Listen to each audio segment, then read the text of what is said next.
As the social stuff like massively helped with connecting with good musicians, producers. Oh, sure. Yeah, 100%. Certainly recently. Do you know what? To tell a really interesting story, I was scrolling through TikTok Live of all places, and I stumbled across this guy called Danelle. He is a 19-year-old kid. I think he's from London. He was just singing with his guitar in his room.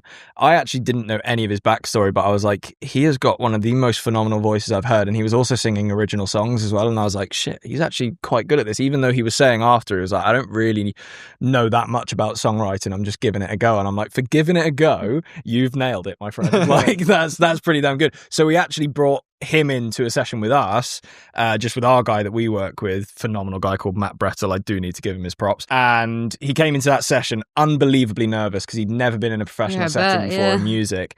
But, you know, we eased him in, had a bit of a chat. He gave us his backstory, which I'm not going to blast the backstory here, but he has not had an easy life, put it that way, and I didn't even know that, and was just so unbelievably gassed that he was even, you know, doing some sort of professional session with us. We came out with, you know, one of the best songs we've written so far, and I'm so excited. We've actually not finished it yet, but I'm very excited to finish it. We're doing it soon.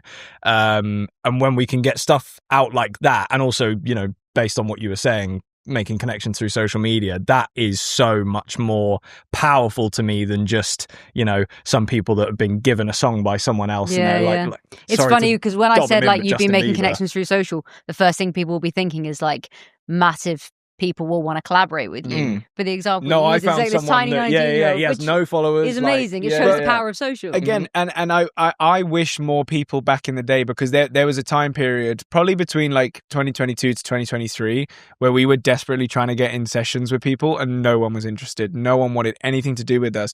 And again, they didn't know our background, and frankly, anything that they could find about our background might not have been that appetizing to them, which is fair enough.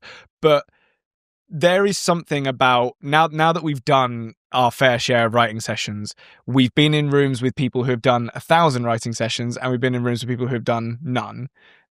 Honestly, I've had more fun and a better result out of the ones where there's people with zero experience. Because I think the people that have done 1,001 writing sessions, the second that they decide they're not that bothered by the song, you've lost them.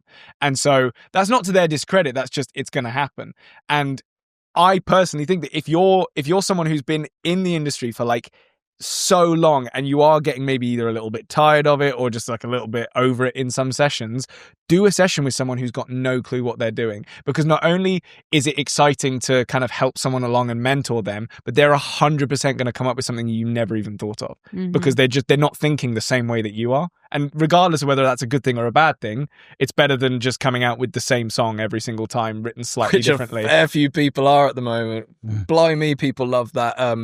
What's it? The donk bass that just like every song I'm hearing at the moment, and which fair enough, it's working, but it's just like that is everything at the moment. And I'm like, when is it going to switch up?